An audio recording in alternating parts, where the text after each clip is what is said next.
Hi guys, welcome back. So today we are going to be doing a reset of the van because clearly she has been a little neglected. I've been staying at a family property. I have a lot of things to do with the van before I have to get back on the road for this fall.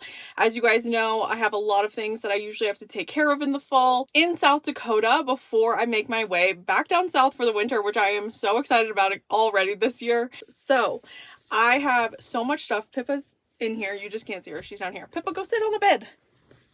Hi. Come here. Come say hi. Come on.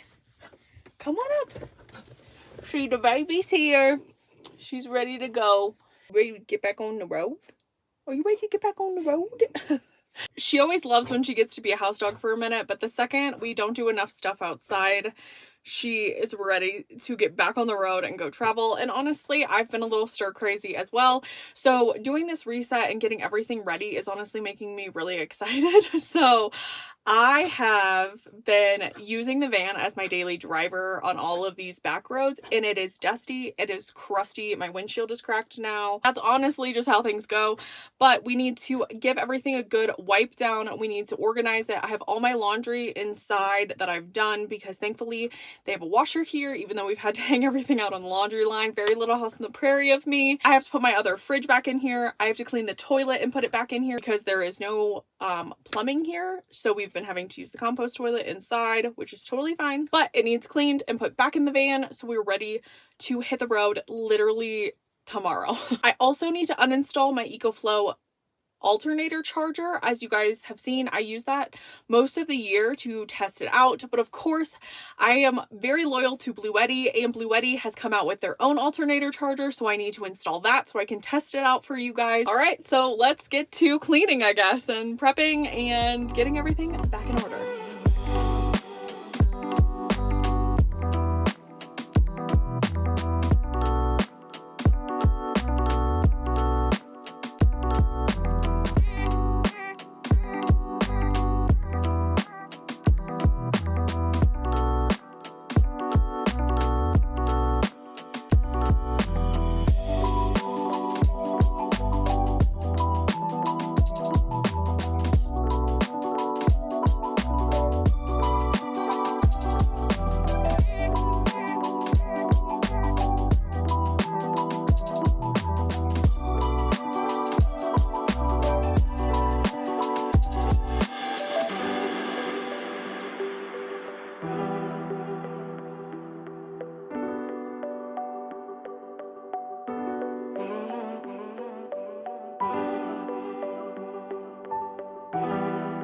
Let's install this Bluetti Charger 1. If I have solar on the roof, why I would need to have an alternator charger in the van is simply because solar is not as reliable as you would think of solar, so it's not as efficient to charge everything that way, especially when you have a large power bank like my 200L. It is a 2000 watt battery, which takes a long time even with my 600 watts on the roof to recharge, because you are never getting a perfect 600 watts of sun every single day for multiple hours of the day. With 560 watts from the Charger 1 coming in powered by my alternator, I have a way better option to be able to charge while I am driving. Regardless of whether it's nighttime or bad weather, I am always being able to recharge as a backup.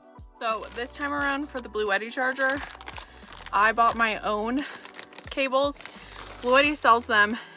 They are out of stock, I think, a lot, but I got 20-foot cables, so I just have to make my own battery cables, and then I can put them to whatever length I want, so then the charger can go in the van wherever I want it instead of wherever it can reach, which is the nice part about getting your own cables.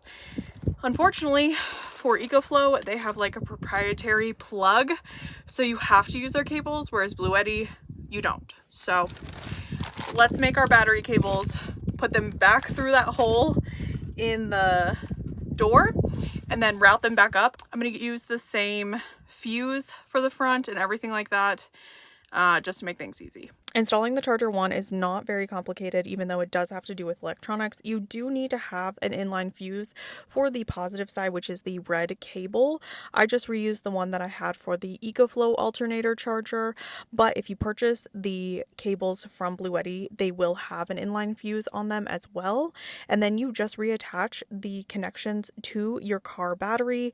Obviously, connecting the new wire, I just routed it down and zip tied it underneath the van to make sure obviously it wasn't in the way. I then connected the negative side, and you are literally all done until you have to go connect it to the actual charger one. Here is what the charger one looks like. It is much more compact than the EcoFlow version, and so I can actually fit it right here underneath my bed, which is perfect.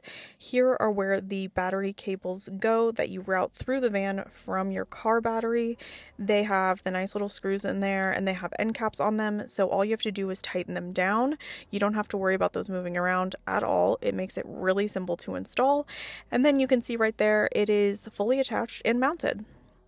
All right, we've got the car running and we've got the green light, which means it's time to put my Bluetti back in here and connect it up. As you can see from the outside of the charger one, it does use MC4 connectors to enable that charging. The MC4 connectors come with whichever Bluetti you have, or if you have a different power station and use solar, you probably already have this MC4 connector that will work with any brand of power station. You don't actually have to use a Bluetti product to have the charger one. There is no need to also turn it off and on. It automatically tracks when your car is running and when it is not, so it doesn't use any extra power unnecessarily. As always, you can use the Bluetti app to actually go into the charger one and see how much voltage your car battery has, how much voltage is going into your power station, and to change any settings you might need.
But mostly everything in here is cleaned up, picked up.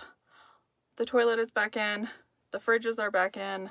All we have to do tomorrow before we leave is bring in the Starlink, bring in our pillows, and our food to put in the fridge, which makes things so much easier before getting on the road. It's nice to have a place to do a reset, but we are very, very ready to get back on the road.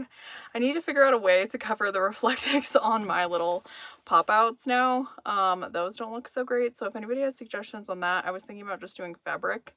They're just like duct taped up, but they didn't have any insulation on them, and it does get really hot without the insulation. The reflectix works great, but it looks ugly, so I don't know what else to say on that. It feels so good to have a fresh toilet because they have a hose here, so I could like really spray it out, because you can't really do that when you're at a campground or really anywhere else, or you're just using all of your water. So it was really nice.